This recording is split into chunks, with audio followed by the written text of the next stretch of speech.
What's up, everybody? So today we're going to rip apart Ode to Fireworks. It is another poem from the SHSAT handbooks. Let's see, actually, this poem appeared three times. Let's see here. It appeared in the 2019 Form A SHSAT handbook.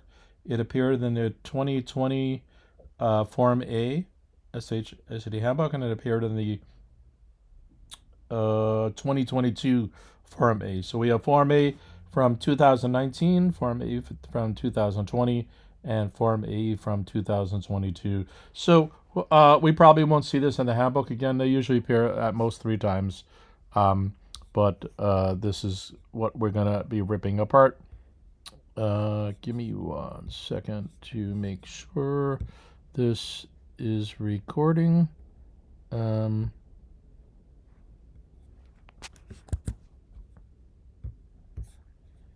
Okay. All right, so it's Ode to Fireworks. So we like to look at the title first. You have to know what ode means. So ode is kind of a lyrical style, particularly dealing with poetry as well.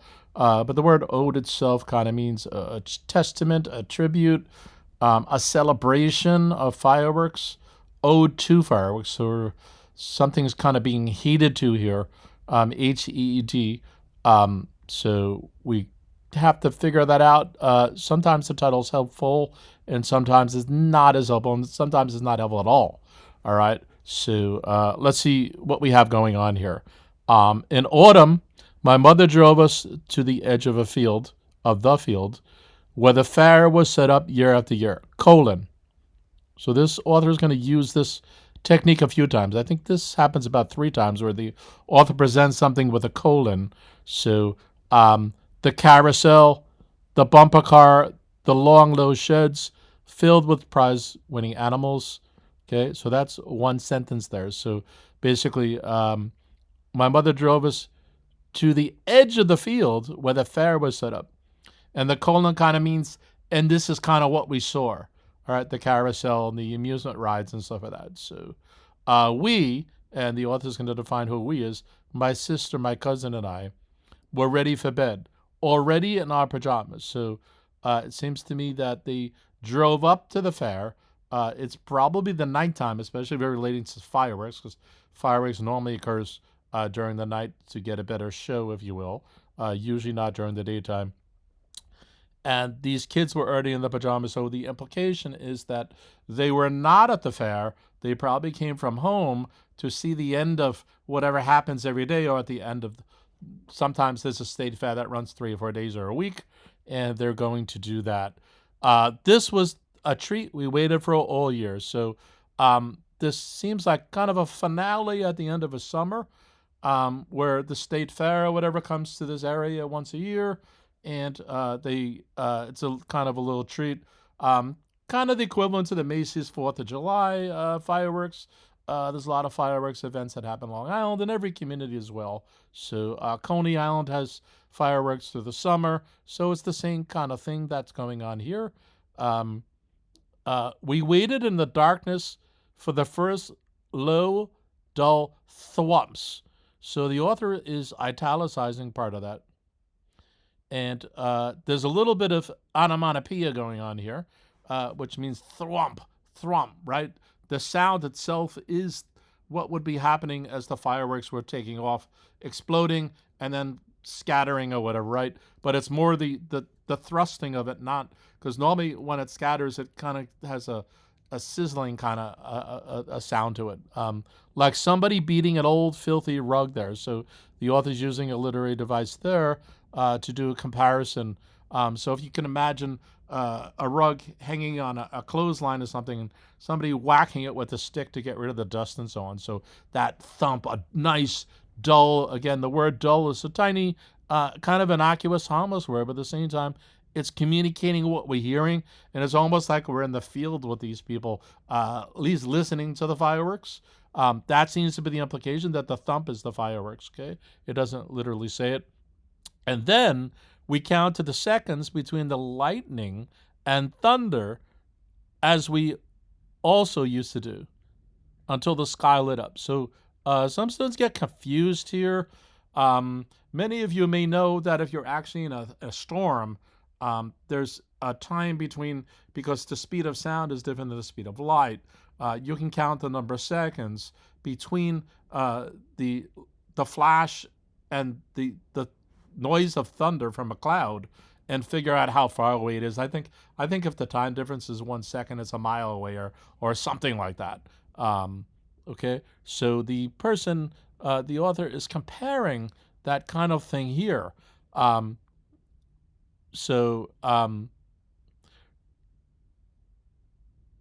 am I? Okay, so the as we also used to do, so there's some reminiscing going on here. There's a lot of recalling and reminiscing.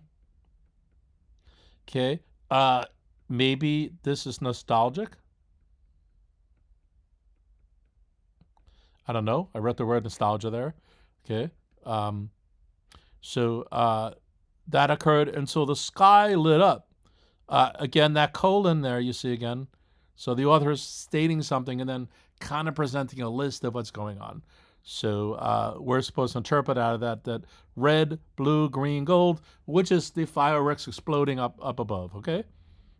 In my mind's eye, I can still see the straggly ancient oak whose branches reach up past the exhibit halls, silhouetted against the spectrum of stars that cascaded behind it. So we kind of have a scene where, what did they pull up in a truck, it said? No, it doesn't say what they are, but I'm kind of assuming there's a pickup truck maybe, and they're at the back of it. They pull up to the spectacle. The fair is here. The fireworks are exploding above here. And at some point, there's an old oak tree. And it's silhouetted because, remember, it's the end of summer, so it may be starting to lose its leaves and stuff like that. And it kind of looks like a spooky old oak tree. We have an indication here that this is kind of in the countryside. There's darkness occurring for sure. Okay. And there seems to be a nice spectacle. And the person is saying, I can still see in my mind's eye. So they're reminiscing again and reflecting back towards this. Could this be an adult and they're recalling their childhood? Yes, so that's a common theme that happens in poetry, and even the regular non-poem passages as well on these kinds of things. So we can almost feel like we're in the field making these observations with the author here, okay? And they're using nice words like silhouetted, spectrum, right? And there's kind of a few things going on, whether you're seeing the fireworks, but you're also being presented with the sky, maybe as a slight contrast here, because the stars are in the sky too. But don't get them confused with the fireworks. So that can be a little slippery in this poem. All right, so the author has another stanza here. So we have stanza number 2. This is stanza number 1. Okay, it was one thing to look up in the sky and imagine yourself. So the other is kind of leaving the scene of watching the fireworks from the state fair and kind of maybe having a little daydream or a semi-flashback here or something. In any event, they've gone into some level of thought here. So it was one thing to look up at the sky and imagine yourself in it, or to make pictures among the clouds, which my sister liked to do. So who hasn't done that? You're sitting on your porch, your backyard, in a park, whatever the case may be, looking up at the sky and saying, oh, that looks like a rabbit. That looks like a something or whatever. And whoever's with you saying, no, it doesn't look like that. It looks like something else. And you can even do this with stars and stuff like that too. So, so this person is being reflective for sure. And it matches the reminiscing and the so on and nostalgia up here as well. So it was one thing to look up the sky and imagine yourself in it, or to make out pictures among the clouds, which my sister would do. No, I would like to tell, that cloud does not look like an elephant, a hat, or an umbrella. All right? So, and if you remember, the sister is part of the people above here who are witnessing the fireworks. The author, the sister, and the cousin. Okay.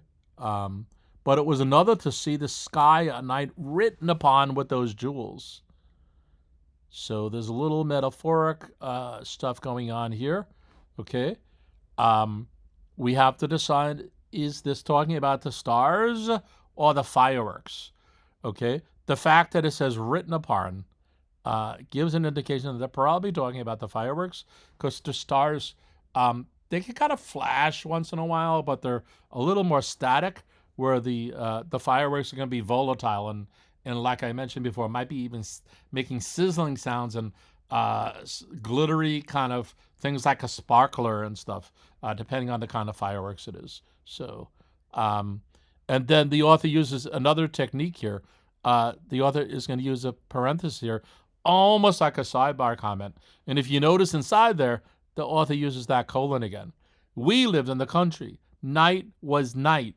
And if you notice, the author uses that italics, the same kind of thing they did earlier with the onomatopoeia, with that thwump, the thwump part right here. All right, so the author is using italics for effect as well. Obviously, night is not using onomatopoeia, but we have to ask, why is the author emphasizing that? Okay. Well, first of all, they mentioned up here darkness. And we kind of get a feel that they're in the countryside, right? So, and it says it here, we lived in the country. So the author's like, bro, when it was night, it was night. So the author's trying to say it was dark. It could be pitch dark sometimes. Okay. All around us, crickets stridiculated in the stubble. So that's probably going to be a vocabulary word. Or if not, you should at least figure it out in context. In the stubble, again, another word. What happened in somebody's cornfield? Their song rising and falling. Okay, so there's a bunch of stuff going on there. So basically, the author's talking about, when you hear crickets making that chirping noise, that's what's going on here. It's in a cornfield that's already been harvested, so that kind of makes sense too. It's the end of summer, right? Summer doesn't mean the end of July or August. It could be the end of September here. And then the rising and falling of that. So we have the author is using sensory details here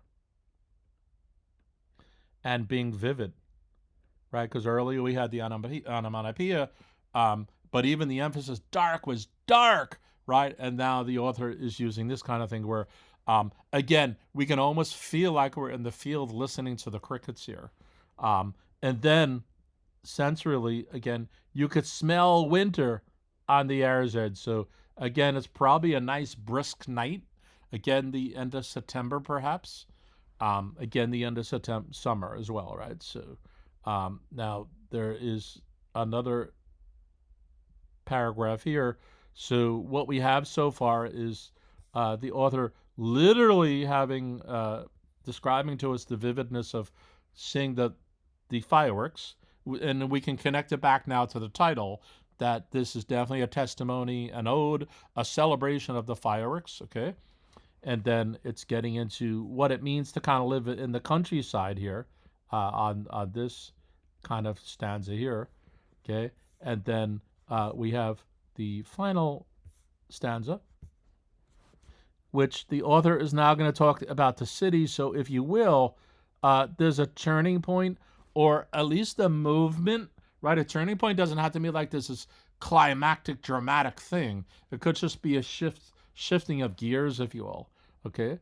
So now in the city, when the sky dips into shadow at New Year's, or on the 4th of July, I find myself craning my neck upward at odd moments. So this also is reflective. Okay? So the author seems to be in the city. Imagine, for argument's sake, they're in New York City, since this is most of the students watching this are going to be from New York City.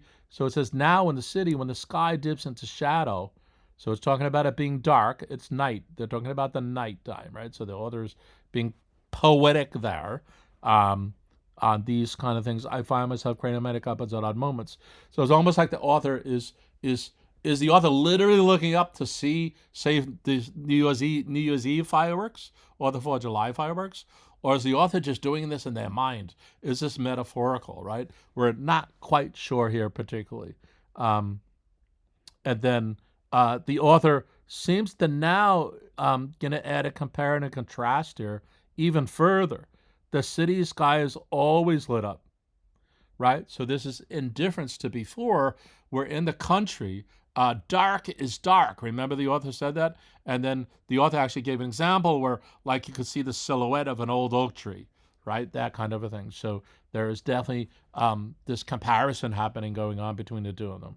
This is where we live now. So the city is where we live now. And it is how we live now, okay? A wash and light of every hue. So basically, again, if we could kind of capture the aura of this Times Square, where it's just lit up like wild and there's colors of every sort and there's billboards flashing all over the place. It's light pollution en masse, right? And what's interesting, I think, on this is the author is not saying the countryside was better or the city's worse. The author's just presenting each, all right? And the fact that the author says, this is how we live now, and it is now how we live, right? This is where we live, and it's how we live.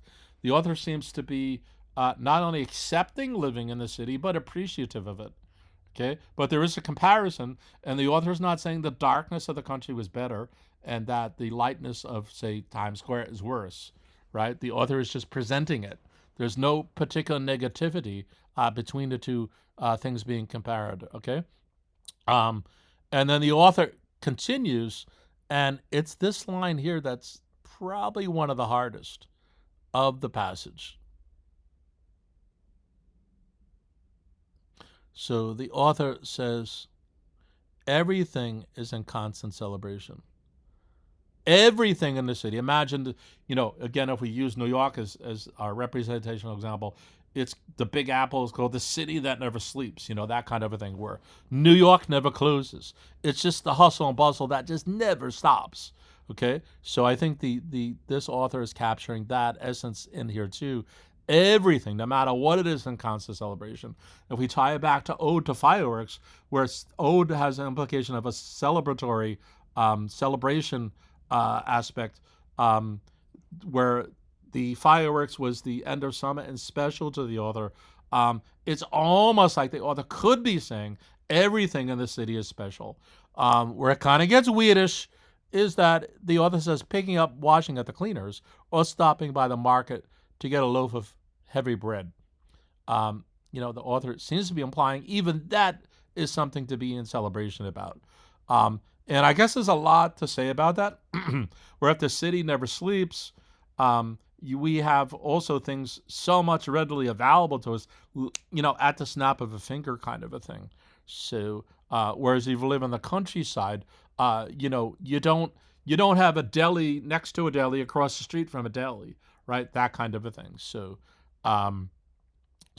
it's almost like there's a subtle ode to the city here as well, right? Again, the author is not dissing the city. The author seems cool with the city and one with the city. So, and the music around me is the music of people. All right, so this doesn't particularly mean like they're seeing street performers, but that there's such a variety and diversity of people doing different things that the author is, again, making this a bit poetic, the music of people. Their voices rising and falling in 100 languages. So again, if this was New York City, especially, or a big city of some sort, it's not just a town that's being talked about here, right? So let's kind of reread that. Everything is in constant celebration. Picking up washing at the cleaners or stopping by the corner market for a loaf of bread. And the music of people around me is the music of people. Their voices rising and falling in 100 languages. Okay, so there's something else the author does here. See, there's voices rising and falling. Okay, so the author is repeating that too. So we already had the thing where the author uses the colons. Okay, if we come back to the crickets, their song was rising and falling. Song rising and falling, right? And then the author is saying that people are making music almost like the song of people, but their voices are rising and falling. So the author is again in this kind of mammoth compare and contrast going on between the so-called country life and the so-called city life. Okay. But beneath the yellowish glow deep in the sky, all of our city lights pelting out into the universe, I remember the feel of the pickup truck bumping across the rigid fields. All right, so that's interesting.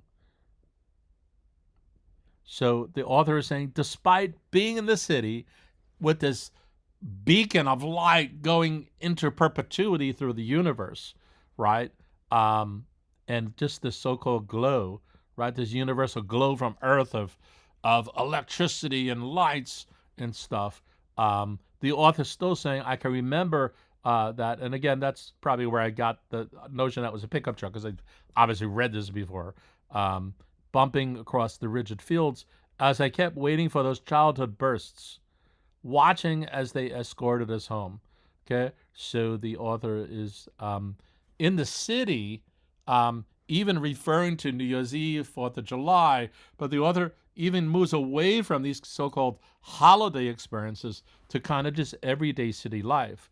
At the same time, and this is where it gets maybe a little deeper, right? The poem, but the author is saying, I can be in the glow of this, like let's say in the middle of Times Square, and I can flash back to watching the fireworks in the field from my country childhood home, kind of a thing.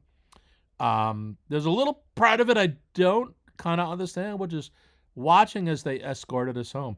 It almost applies because if they went to see this thing in their pajamas, like why were they going home already? Unless the fireworks lasted a long time, but fireworks normally don't last a long time. So there's a little confusion to us there.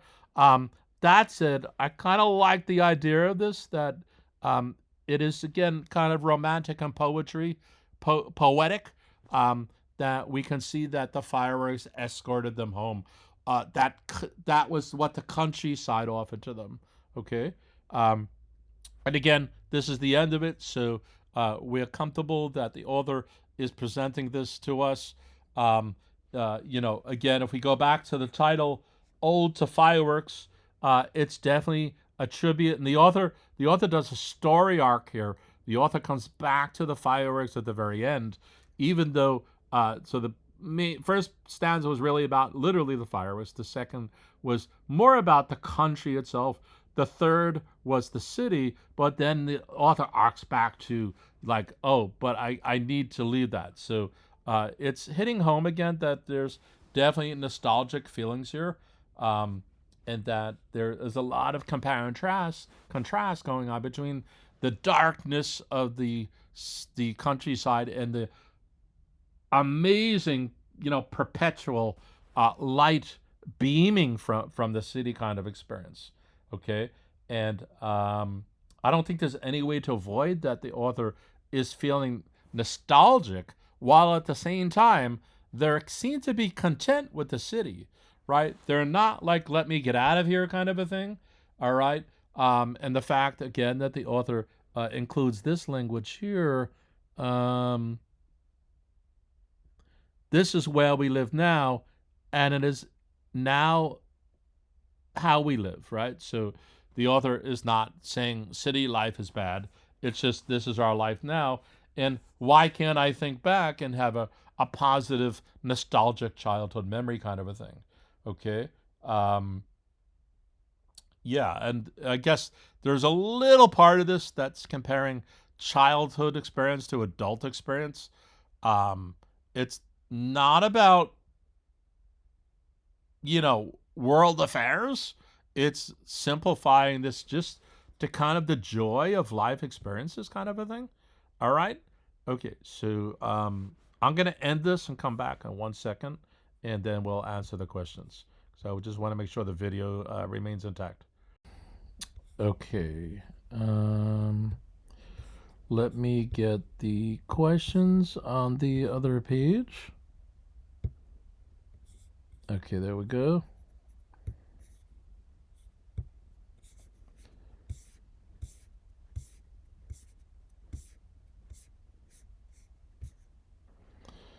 All right, I'm going to change the color of this so that we're not.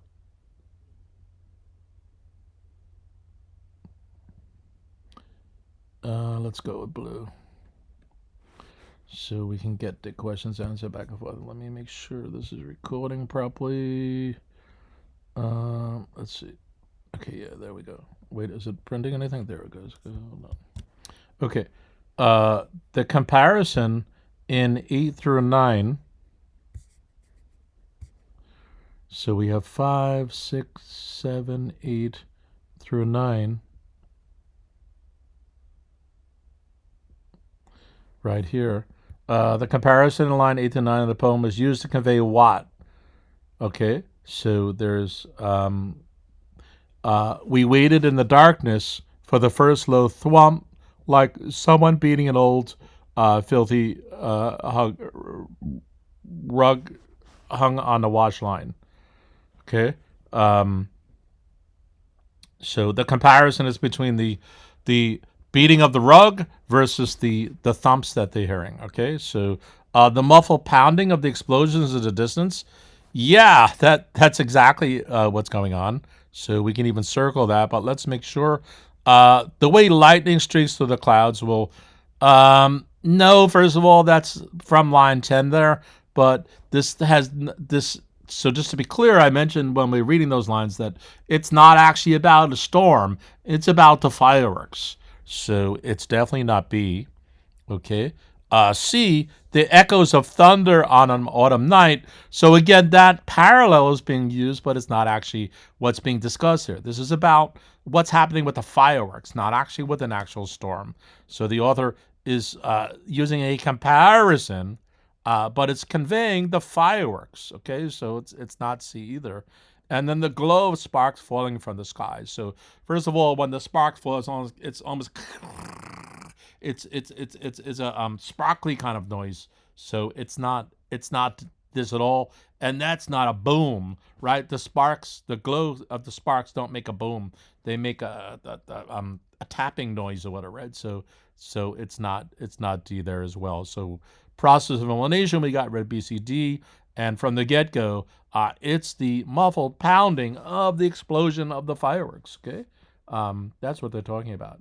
Not even of a storm, of the fireworks. Okay, so 34 is 22 to 23. So we're in the next thing here, the sky at night. We're here. So we're in the second stanza. The sky, so read this from the poem, the sky at night written upon with those jewels. So I did make a comment about this as we were reading it. What does the word choice in these lines convey about the speaker? All right, so this is talking about the person, the author in this case, basically. What is it saying to them? So if we kind of back up a little bit, the author's starting talking about seeing stuff in the sky and the clouds, and then telling his sister it doesn't look like that. And then there's another thing here, but it was another thing. So if we go back up here, is the author saying is one thing to see imaginative things in the clouds, but another thing to see the sky written apart at night with these jewels, if you will. Okay, so let's try to make a comparison or an understanding of that. The speaker values material possessions. So that's focusing on the word jewels.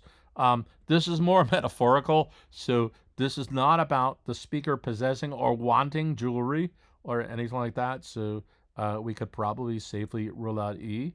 Okay. 34. The sky at night written upon with those jewels. What does it convey about the speaker? The speaker imagines the fireworks are magical. All right. So I like that. So we'll leave that in there. The sky at night written upon by those jewels. What does it convey about the speaker? The speaker believes that the country setting is distinctive. Now, this one is kind of one of those ones that the authors the test writer is going to put in kind of as a distractor. Um, yes, the countryside is distinctive because the author is, first of all, talking about the countryside and then talking about the city. So, and if there was nothing to compare, the author probably would not be writing it. I believe G is true that the speaker believes that the country setting is distinctive. But is that what these lines are talking about? No, absolutely not. Right? This is literally talking about the fireworks occurring. So, and then the sky at night written upon by those jewels does it convey about the speaker that the speaker cherishes the memory of seeing fireworks as a child? Isn't that what the heck this whole passage is about? The nostalgic experience of reminiscing and thinking about it again, even in the city, even at the end of the poem, where the author comes back and drags that memory back in here, right here, right? Isn't that what's happening with the author? Where I mentioned there was a story arc occurring there, right? And by the way, you should make these observations the way I ripped this apart as you're reading the passage. Even though we don't, quote, have to worry about things if we're never asked them, this is about understanding the passage and trying to understand what the author's trying to communicate to us. So we should always have our A game on trying to do that, whether the question is asked to us or not. This is reading comprehension, right? So it's part of what we need to do and figure out. So we should always be looking out for understanding what the passage is and using the literary devices and using compare and contrast and using metaphors, especially on a poem that's figurative and things like that. Okay, this honestly, this poem wasn't too deep compared to some of the others, but it is figurative, it is metaphorical, it is thematic, it is about nostalgia and reminiscing. So that is literally what H is giving to us. And I just want to go one more time to make sure. Okay, wait, I don't have this showing on the screen. Okay, let me do one thing on my side just to make sure I'm not going to mess that up again.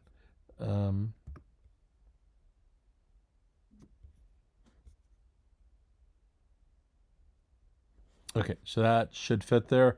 I'll try to shrink down some others. Okay. 35, the italics on the word night in 24. So I had pointed that out earlier. So where is 24? Is right here.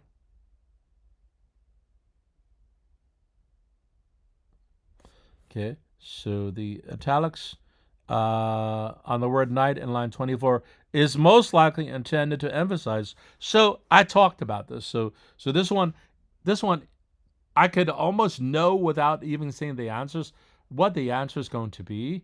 And that even though sometimes this thing you told, cover up the answers and figure out the answer. Sometimes that's not what the author presents to you. The test writer presents to you. So that could be hard to do. But in this one, it almost seems subtle enough, and the answers are short enough that we could kind of get there. And we were talking about before, night is narc. Night is night. It's the darkness of the countryside that is trying to be emphasized here. My voice is giving out on me here, so hopefully you guys can deal with that. So the sense of mystery in the darkness. So at least darkness is mentioned here. So I don't know if it's about mystery, but let's see if there's another answer. If this turns out to be the answer, it will be pretty horrible. The sense of absolute darkness. Yes, dark is dark. So that's probably the answer, but let's rule out the others. And B is obviously superior to A, so we can safely rule out A at this point. The speaker's fear of the night. So this is definitely about the speaker's view of the night, but fear. So even though it's talking about it being noisy and the night and the oak tree and all this other stuff, the author presents no sense of fear whatsoever here. So it's absolutely not C.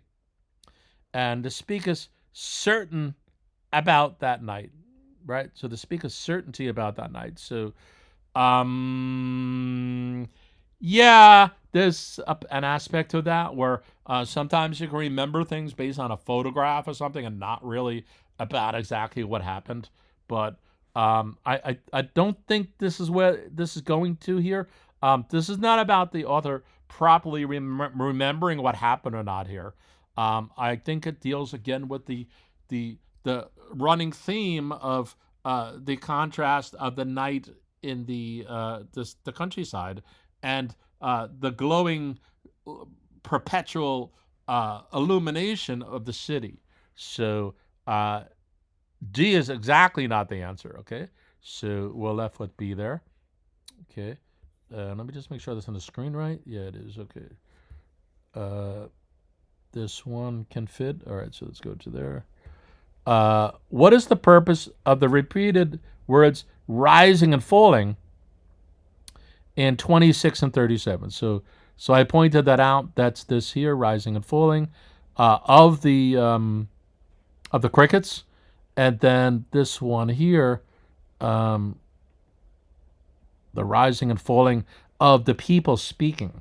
All right. So again, that kind of completes the arc of this figurativeness about the connection between what's happening in the city versus what's happening in the country. So even though we can kind of cover this up, we can get the essence of what the answer is going to be. So we should kind of sort of look at that. So to create a distinction between the solitude and meaningful interaction. So the countryside is definitely has an implication of in an inference of solitudeness, where it's not as congested and packed, and meaningful interaction, where if there's all these people in the so-called big city, there's going to be interaction and communication and all these other things.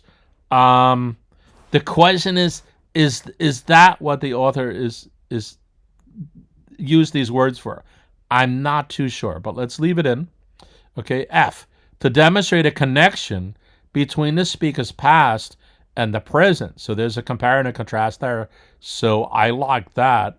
Okay, to emphasize the speaker's attention to the surrounding sound. So this one is again one of those kind of ones where the test writer is going to add that in. Yes, absolutely. Otherwise, why would the author point it out?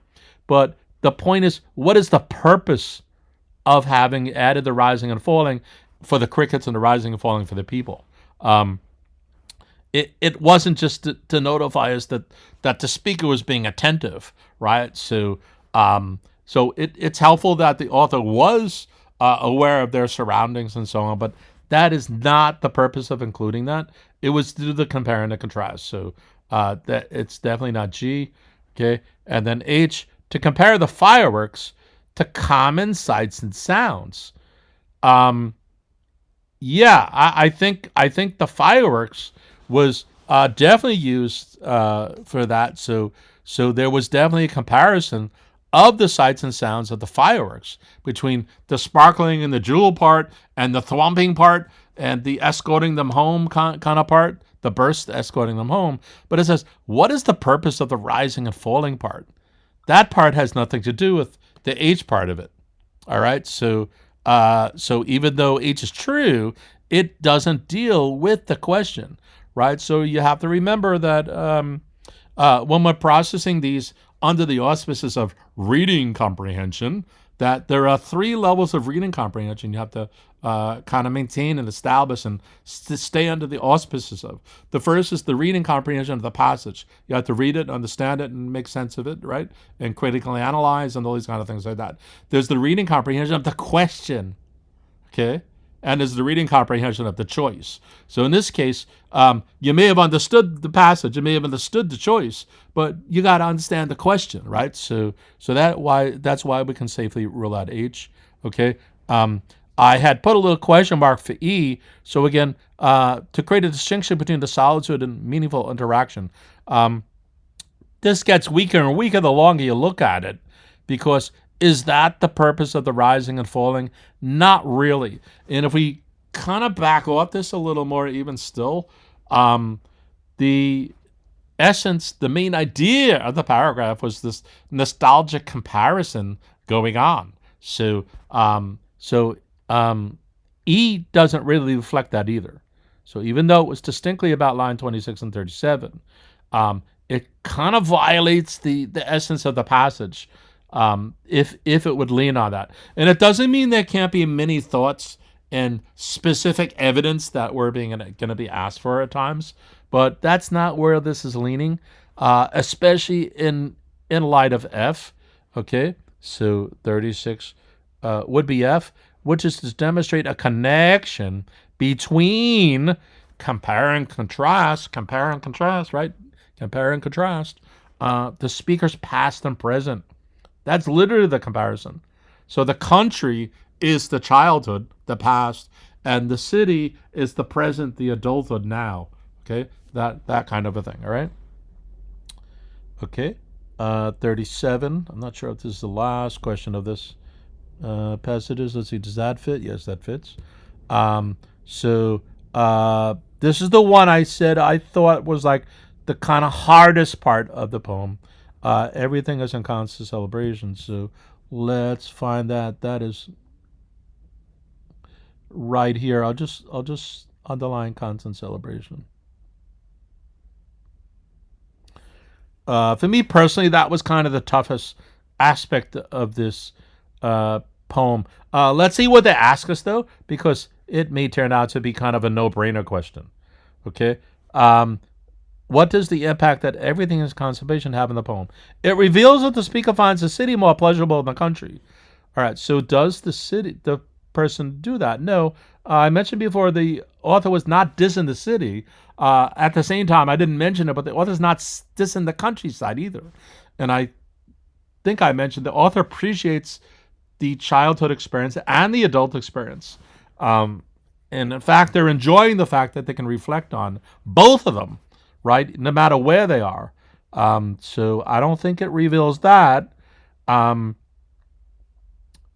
certainly not more pleasurable. So the author does find the city pleasurable, or they kind of would have left it and so on. So the answer is not A. Everything is in constant celebration. How does it impact the poem? It suggests that the persistent brightness of the city can be overwhelming to the speaker. The author does start leaning there, but the author never really literally says it.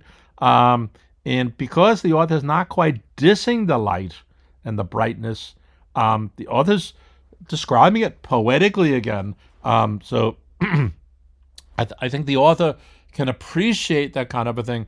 And it's the kind of using my running example, which is not what the poem does, but my running example of, say, being in the middle of Times Square in the night.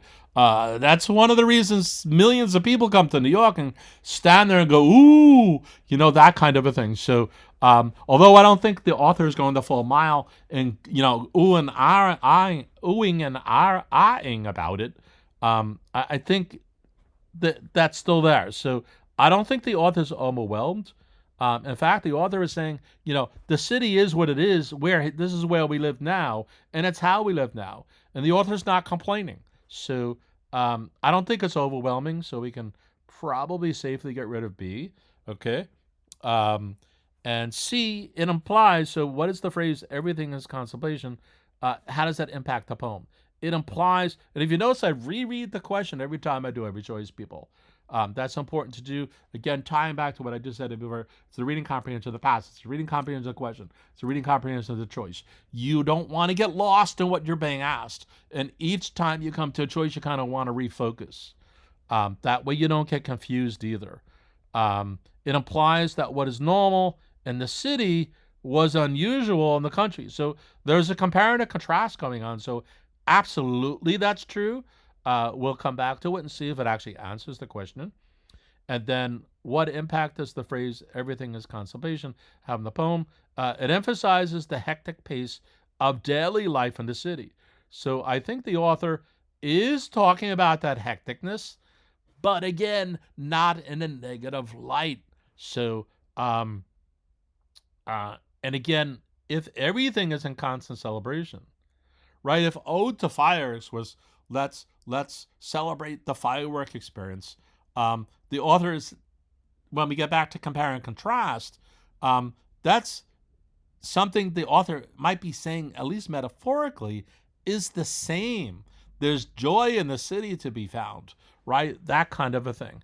Um, you know, who there's many New Yorkers who say, I love the hectic pace of the city, right? So even though the author is talking about that busyness, if you will, um, I don't think it's having the impact on the poem in terms of it being hectic. The author is referring to the pace of the city, but the author is like, yeah, this is my groove, this is my jive. Again, this is where we are now. This is where we are now and how we are now. So I don't think it's that, okay? And then what impact does it have on everything isn't a constant celebration, right? Implies that what is normal in the city was unusual in the country. So we had a slower pace in the country and darkness, if you will.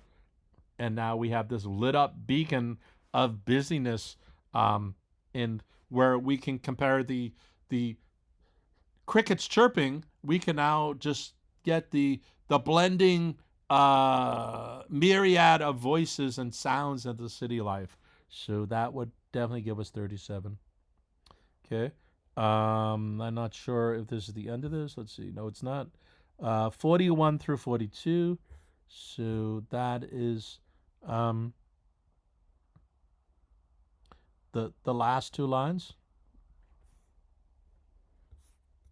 Okay, and I don't think this is going to fit. Let me see if I can bring that all the way up to there. Let's see if that fits. Yes, it does. Okay. All right. So read the lines from the poem. I kept waiting for those childhood bursts, watching as they escorted us home.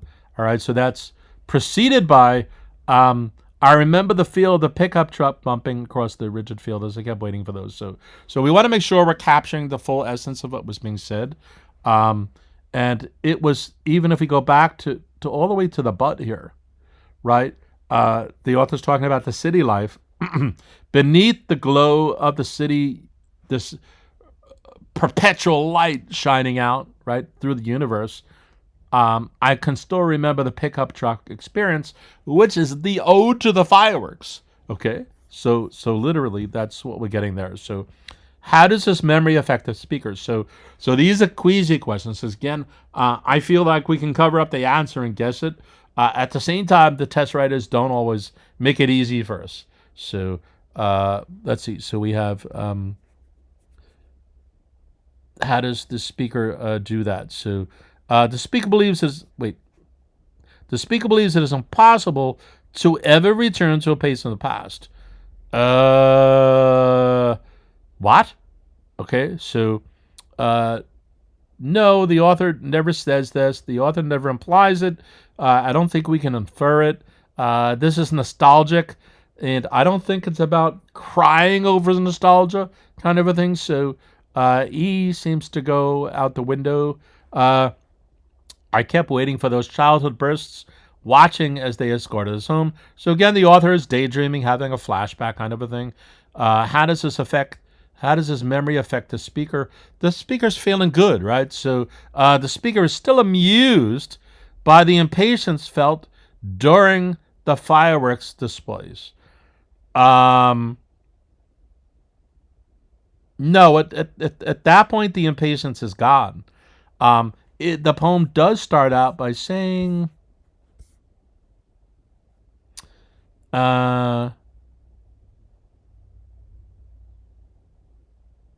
it was a treat for us, right up here, and then we waited in darkness for that. Okay, so that's where there may have been impatience, right? We could probably infer that, but this is talking about once the fireworks have actually started. So the impatience, if you will, is gone. All right, so that's not it. The speaker, so I kept waiting for those childhood bursts, watching as they escorted us home. How does this memory affect the speaker? The speaker now regrets abandoning the rural way of life. So again, there's nothing here that lends to that. The author appreciates the city, so the author is not complaining. The author is definitely reminiscing, but not negatively. The author appreciates where they're now, and the author appreciates where they were as a child. So G doesn't seem to be it. So process of elimination says that the answer has to be H. So let's kind of prove it. Okay. I kept waiting for those childhood bursts, watching as they escorted us home. How does the memory affect the speaker? The speaker feels a sense of comfort. Oh, that's interesting. So, whereas we went from impatience to impossible to returning to the past and regretful, now we're on the opposite side. The speaker feels comforted by the reflections of the past. Yeah, isn't that what nostalgia is? Isn't that what's going on here? So, yeah, perfect answers to this question. So that one wasn't too bad. And the fireworks in the poem represents the speaker's what? So again, we can cover this up at this point, unless the test writers are truly going to torture us here. This is about celebrating the fireworks, a childhood memory, being nostalgic, those kinds of things. So a wish to return to a simpler way of life. No, we talked about this 1,000 times.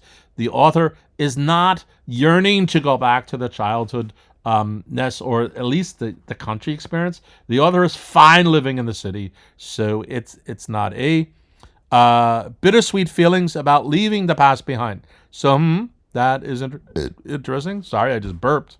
The fireworks represent the speaker's high expectations for everyday life. So no, I think the author is just enjoying life and is content with whatever life is throwing at them. They're having a grand old time. And again, whether it's the so-called country or the city. So C doesn't really make sense.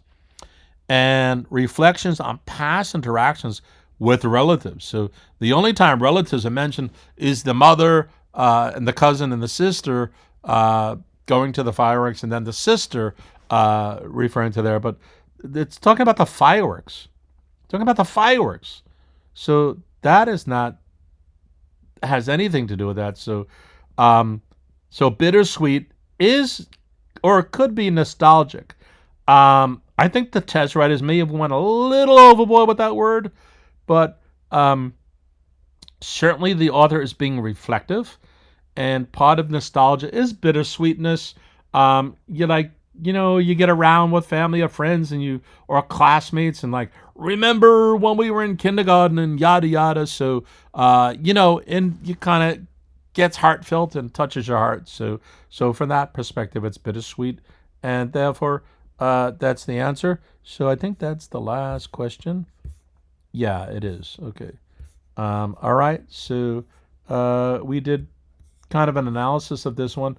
I'll be honest with you, this poem isn't too bad, but you still have to go and rip it apart. You still have to do an analysis, and those kinds of things. All right, guys. If you need to reach me, you can hit me up at the email at the bottom, GregsTutoringNYC @gmail.com. Peace, y'all.